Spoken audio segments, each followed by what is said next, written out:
French bread pizzas. Let's make these.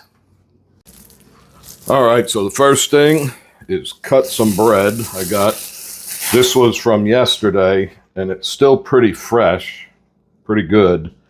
But this kind of bread after 2 days or 3 days, it gets stale, and I still don't waste it.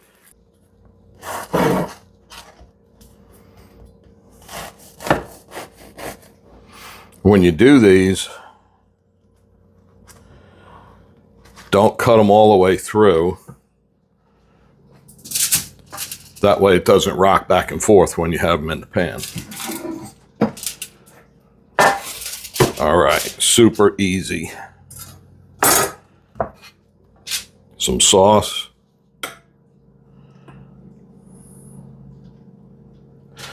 And I picked fresh oregano and fresh basil out of my garden, well, my flower boxes back there. And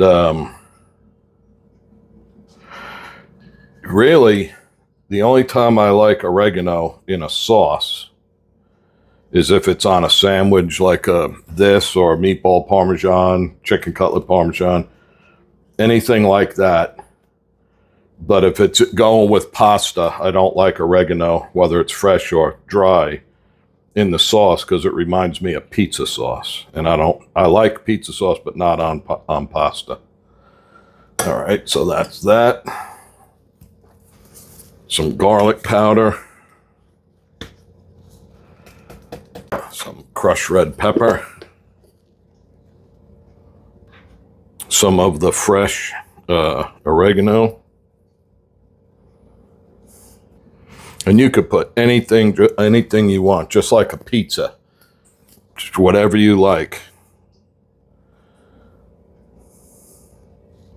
And most everybody likes pepperoni. I can't stand it on a pizza. All right, now some mushrooms, because that's the best thing on a pizza. And I always use canned mushrooms when I make pizzas or whenever I'm doing anything like this. And I put them under the cheese, because if you use fresh and you put it on top of the cheese, it turns into little chunks of cardboard. And it's absolutely terrible. So if you use the canned ones, they're pretty wet. And you do them under the cheese, they don't dry out. And you get a much, much better result, I think.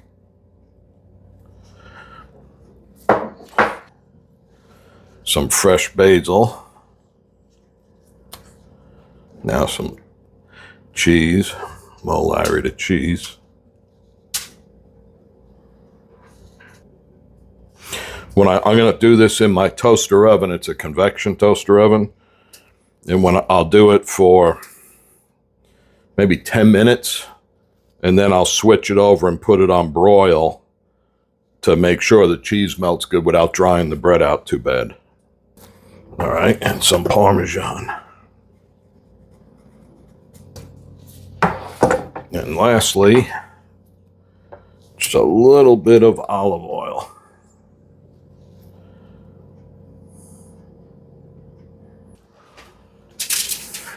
All right, here we go. This is ready to go into the toaster. And there is that. Here we go.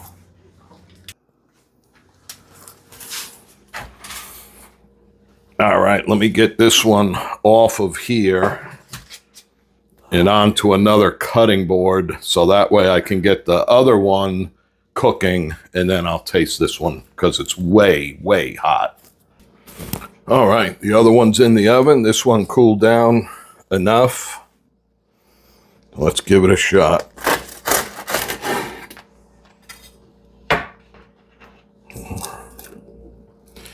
It looks good.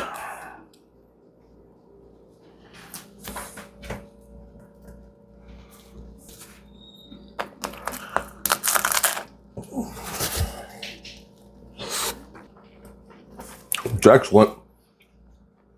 I definitely can taste the fresh garden herbs, the basil and the oregano. And I didn't think about it. I have some olives left over in there I should have put on here. This is easy to do and definitely worth it, especially if you're trying to salvage some day-old or 2-day-old French bread.